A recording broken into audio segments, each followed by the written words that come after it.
Hey, everybody. Happy Friday. Happy Friday. And happy birthday to Amy Vetter. Happy birthday, Thank Amy. you. Thank you. Blessings, blessings, blessings on your birthday. Yes. I'm glad you were born. And listen, I had a thought the other day. I am. I I'm glad saw you were born too. I saw your podcast just hit 100 episodes, which is Yes. super exciting. Yes. Thank you. Breaking Beliefs, congratulations. Yeah. And I And I saved just that loved it. episode to be with my children. So I I, just loved it. I loved it. So, congratulations on that. I was thinking, though, listen to this. I was thinking about you this morning when I saw it was your birthday, and I thought, when do we hit 100 leadership lunch chats? oh, yeah, we need to Because look. we're doing, We've got doing to it be every close. week for almost 2 years. It's Yes. got to be coming up. So we're going to Yeah. have to do a count on Yeah. that. That's Really going to be special. something we're going to have to dig into and figure out. But anyway, we're not. I bet we're not at 100 yet. So we're Yeah. not trying to do that yet, folks. Yeah. Um, just getting it out of my head and into Yeah. Amy's. So Well, that I was trying to think of what I could do to make it different or special. And the whole point of the podcast is around breaking your belief systems. And I was like, well, how about out of the kids' mouth? Because we forget what it's like when we start our career right at the beginning of going to college and, just what our dreams were and maybe what we just let go of along the way. And sometimes it's good to just sit and listen to younger people at that stage and remember. yeah. Well, also a little bit like, how much did I transfer of this stuff into these people? Right.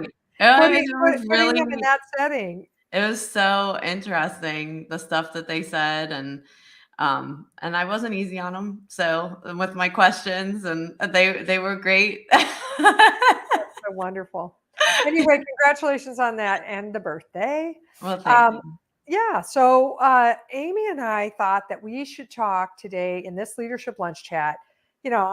Talent is like at front and center for every business in this country.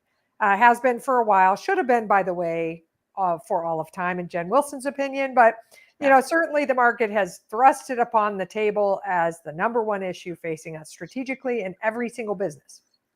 So there's a lot of things we should be doing in talent to manage, engage, motivate, support, retain, encourage, all those things. And commonly, when we think about keeping our people, there are two camps. One is, what are we going to do with compensation? And the other is like, people don't care that much about compensation. Let's focus on something else. Well, Amy and I care about compensation. We do. And we want to talk about it today. We think, and it isn't the only motivator. It is not the only motivator. And when compensation is at or above market, other things matter, and the list is long. Mhm. But when compensation feels like it's not keeping pace with market, forget it. You can have the ping pong table in the middle of the kitchen, and you can have unlimited PTO, and you can have learning and development coming out your ears.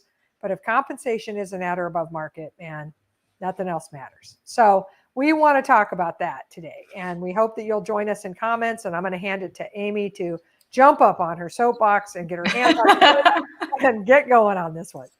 Yes, go for it. Yeah. So I just feel this is such an important topic because over and over, what I'm hearing from practice owners is, well, I really can't control it because, my staff is being taken away for higher compensation and so forth. And that's when we need to pause, step back, and think about what we need to do to compensate our people fairly so that that's something you just take off the table, right?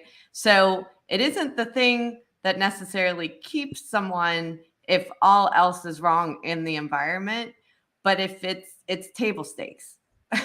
So if that's not there and they feel their work culture off, they'll go work somewhere else knowing they're going to work just as hard, but why should they make less money?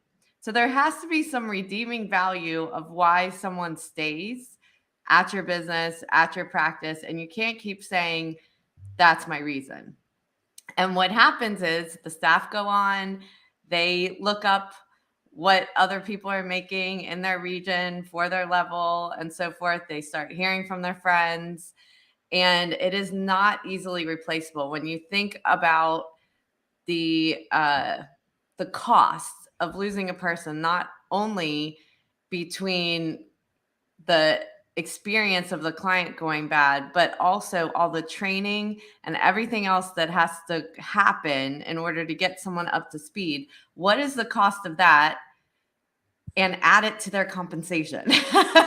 so, so figure out, how to redo your practice, and also what's fair. So there's lots of creative ways of doing compensation where people benefit on how well the business is doing and so forth, so they're still feeling part of the success of what's happening with the business. And if they're working more and taking on more work because there's less people to work there, there's an opportunity to get a bonus or something that they're feeling fairly compensated for the time that they're putting in.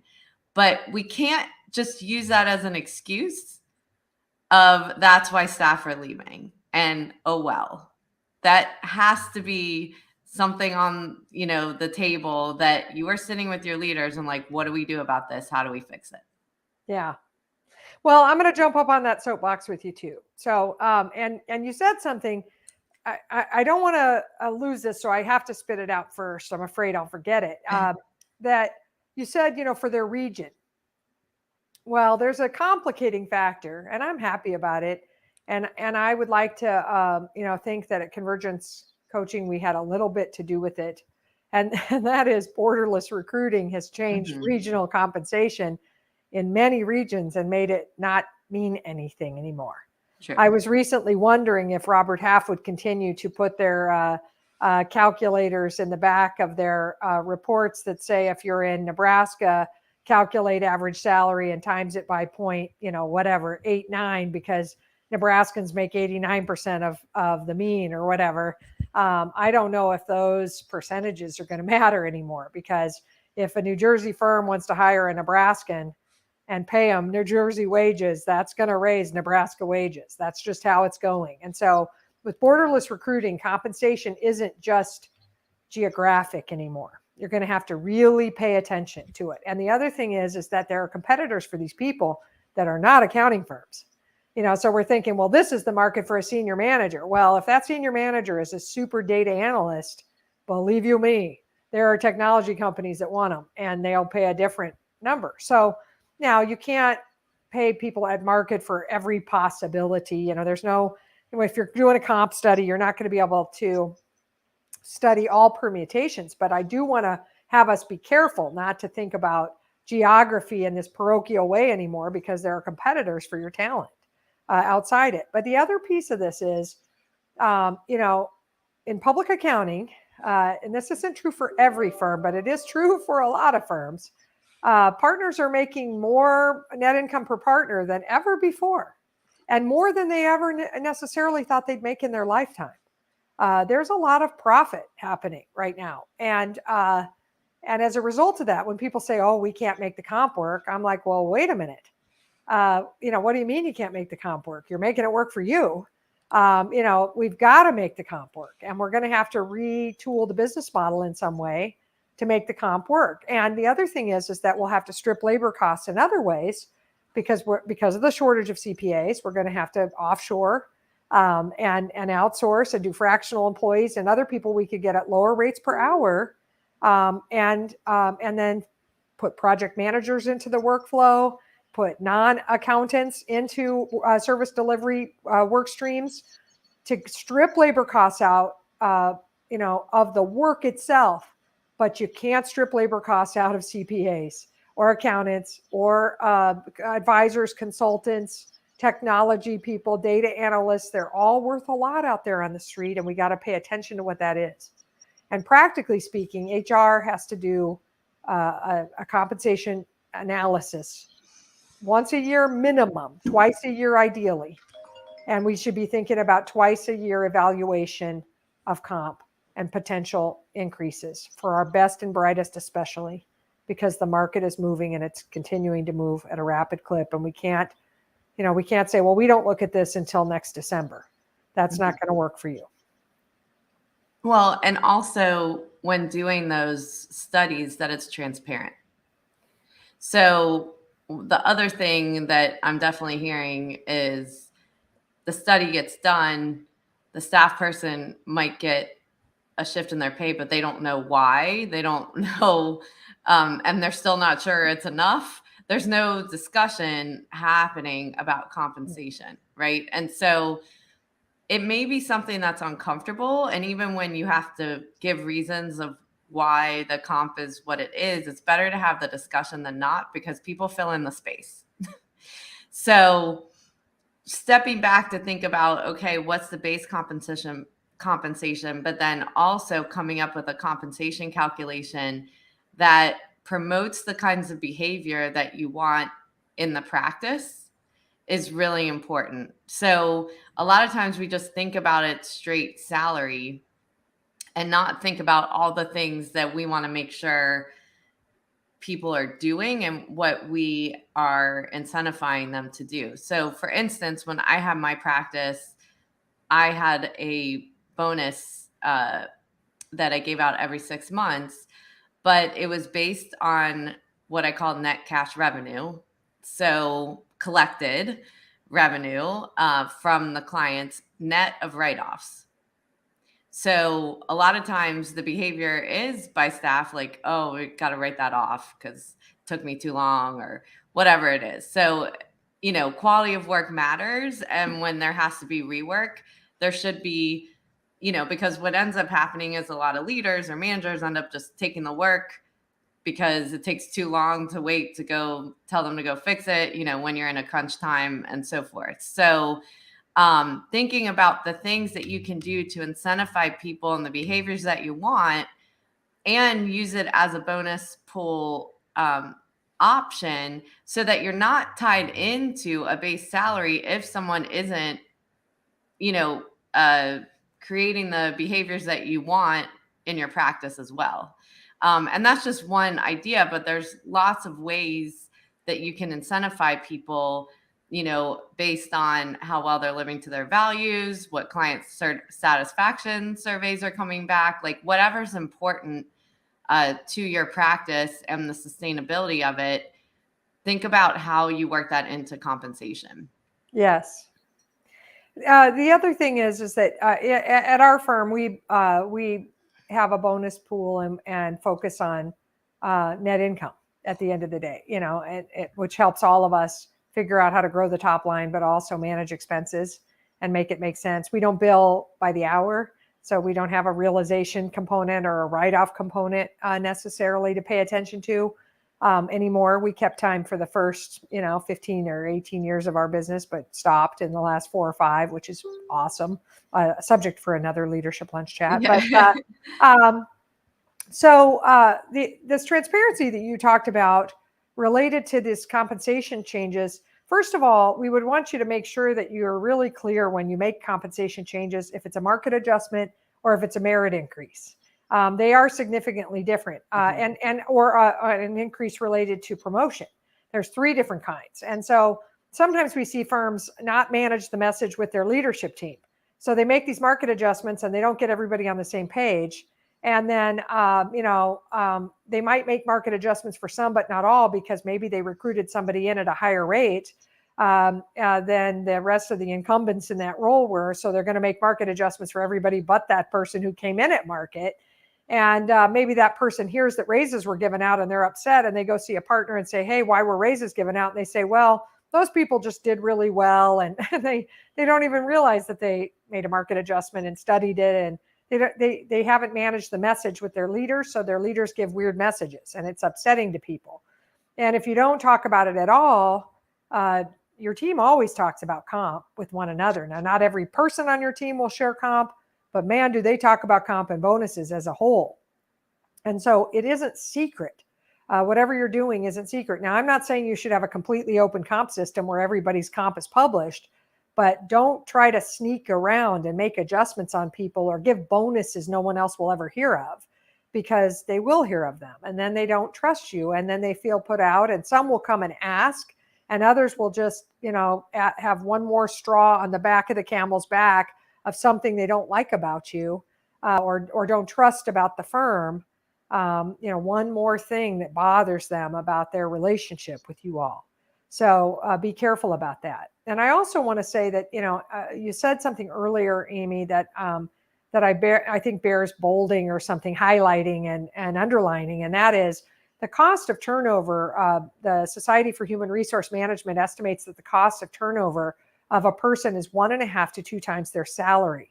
That's what your cost is, and that's not the cost, like what I'll call the intangible cost of morale hits when people quit, or client perceptions when their job staffing keeps changing. It's the hard cost of that recruiting time, selecting the right person, checking their references, doing the onboarding, teaching, training, transferring all that knowledge and ability and systems use and all that, getting them to that same level that the person who quit was. 1.5 to 2 times the salary. So if you have a turnover problem, and most people are having some issues with the great resignation or the great migration, that's costing a lot of money. And it may not be hard costs this calendar year. It'll cut, you'll hit them over the next 18 months, let's say. But man, if you could shift that by changing compensation 10% or something, that's not 1.5 to 2 times. And Amy's right. We should be putting that money back into fair market or above market comp. Yeah. And the other cost of that is other people leaving because their workload keeps getting harder and you're not able to replace people fast enough. So, and then you're down more people.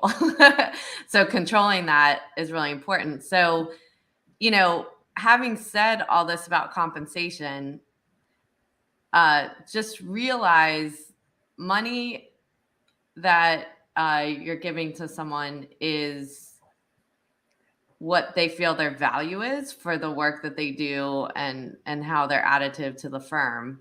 But that is not the thing that's going to keep them. That's the thing that you don't want someone to leave because of.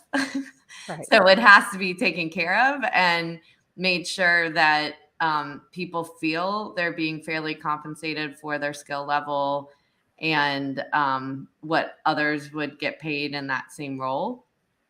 But you also have to be thinking about all the other things that are important for someone to stay. So it's a short-term hit to get a raise, and then that's nice.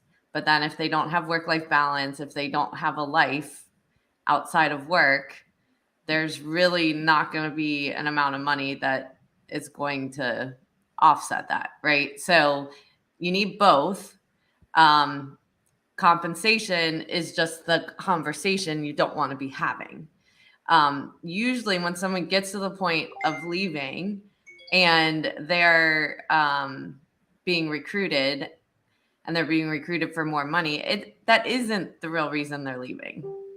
So if they were happy at your firm, they'd come back and say, I want to be matched. This is an offer. I really like working here. What do we do here? But if they're unhappy and they get a higher pay, you don't even have the opportunity to save them.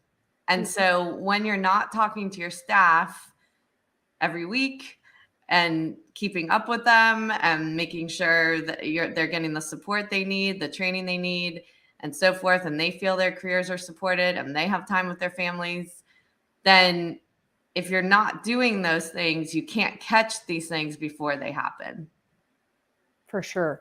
And I know there may be some leaders out there who are like, Amy and Jen, why? Why do you have to talk about this? This is a big problem for us. And we, I know you might feel like shooting the messenger or something. We're not creating the market. The market is what the market is. And we are in a free market society, and people will go to the destination employer who pays at or above market and provides acknowledgement and feedback and purpose and flexibility and figures out how to shift the business model to provide enough capacity and staffing and support so we're not working like slaves. And we're just, focusing today on comp because it's mechanical. It really is a mechanical business process, and it is decided by the marketplace. And our job is to follow the market, pay attention to what it's doing, and make sure that we're keeping up. That's it. And so that's the message for today. We're not trying to escalate salaries. We'd love it if they would stabilize. We'd love it if we had like this like hidden stock of CPAs popped out of college at the end of at the end of May, and suddenly, man, we no longer have what we have. But we don't think that's going to happen, and we think that we have to be practical and really focused on this mechanical thing so we can move on to those more important, or even as important, cultural elements of the firm that make people stay. So we appreciate you tuning in today. We really do. And we appreciate you sharing our lunch chat when it makes sense. So feel free to do that. We also are happy to talk about subjects that you are passionate about or worried on. Share them with us either in social media or reach out to us directly. Amy and I are super glad to be with you every Friday, and we'll see you next week. And again, happy birthday, Amy. Thank you. Have a great weekend. You too.